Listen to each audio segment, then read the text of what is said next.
com on this week's newsletter prepared by Doug, sent out on Friday. Doug, you've got some wonderful things on here. What are your main highlights?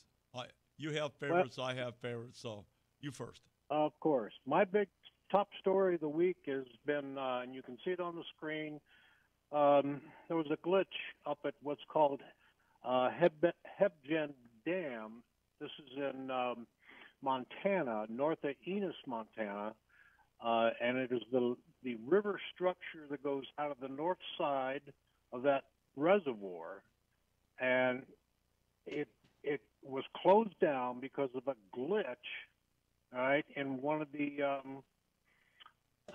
gates. Okay, interesting. It dried up the river, and you can see this picture on the screen right now, where the cubic feet per second went from 650 down to 250 on November 30th. That was a Tuesday morning, and literally fish were scrambling, and there was a lot of loss in that world. Okay, we did have hey, some, Doug, can you help me out here? I still remember Bill Clinton in trying to decipher the meaning of the word "is." Can you help me? What is a glitch in 2021? I have no idea. I mean, we're talking about a regular gate for water coming out of that dam, I guess.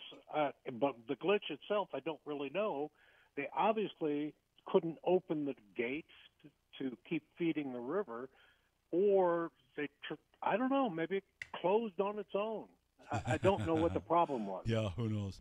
Anyway, well, who knows? I think the Montana Fish and Wildlife people, along with the fly fishing volunteers and employees, did a great job in trying to salvage, catch smaller fish were getting ready to expire. While I was watching that, if you scroll on down, there was a fellow in Washington State that harvested a Boone and Crockett Club record. This is a huge. Yeah, I got to tell you, I've seen a lot of bighorn sheep, and this is one of the most pristine, classic examples of what these guys are supposed to look like. This is truly the most magnificent sheep that I've ever seen. Absolutely. Yeah, it's impressive, no question about that.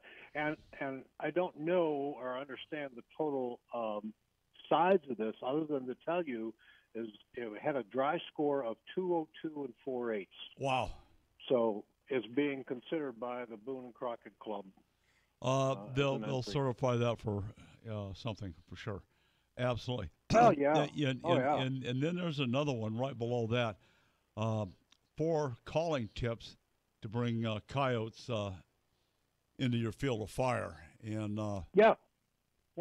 there's some good advice there. And today during the show, we've been talking about stupid is as stupid does. A lot of this stuff is common sense, but don't feel bad if you don't know it. Raise your hand, ask a question from somebody that is a veteran predator, hunter / shooter. Before calling, find out what the coyotes are eating, and spend some time scouting out your song dog's menu and fashion your calls accordingly. And then I can't emphasize this enough. You have to be patient. Be patient. And one of the biggest mistakes that newbies make is taking shots that are too long. Be patient. Let the coyote come in. Do your job. Coax him in with finesse calling. And in number 4 it says don't play it loud for starters. Okay.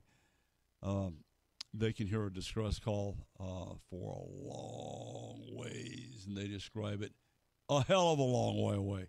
So, you don't have to be over there with an air horn or your fox call turned up on 47. Get out there, use some technique, use some common sense, and you too will get more opportunities to harvest a song dog, so they call them. All right, what else?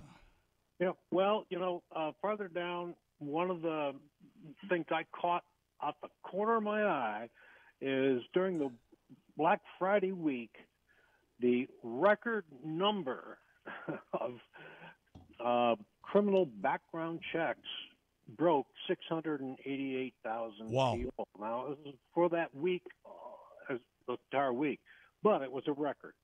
And even that Black Friday had a record number of just over 187,000 requests.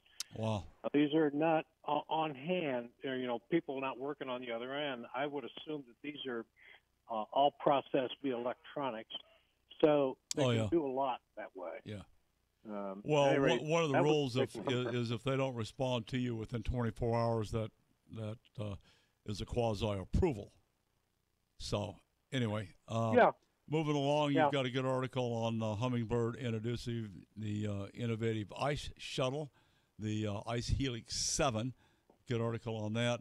Little video or article on the Bassmasters Team Championship on Eufaula. Well, if you're an ice fisherman, this apparently is the end-all, be-all to electronics. So take a look at it. I don't know much about it. Yeah, that's good stuff. And then you've got some information on the 10 best rifle scopes. You've got a lot of good stuff there. Savorsky's not in there. I'm a little bit surprised on that. They've got a DS Gen 2 2.5 by 25 that is fired by a phone app. You fire up your app and you put in certain information. It will calculate your firing solution and put a dot, or you need to pull the trigger.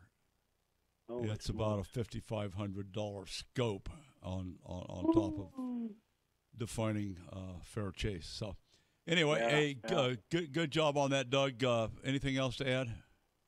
Yeah, one last thing. Up in northern Ontario, Canada, a albino moose was shot and killed, which is illegal in Ontario, Canada. I would assume that's true all across Canada, but that's the case here. It's a $25,000 fine and a year in prison if you do so. They have not caught this guy, but heads up, they're out there. And there aren't that many, You're talking about a huge area like Ontario. Only about 50 exist. So there you go. Yeah. Personally, never heard of a white moose. There are elusive white buffalo roaming around. So anyway, good job on that, guys. Sign up at huntingfishing.com for the newsletter. Check out some of the other things that are available on the website, vlogs and sales and this, that, and the other thing. So I'm Don McDowell with Doug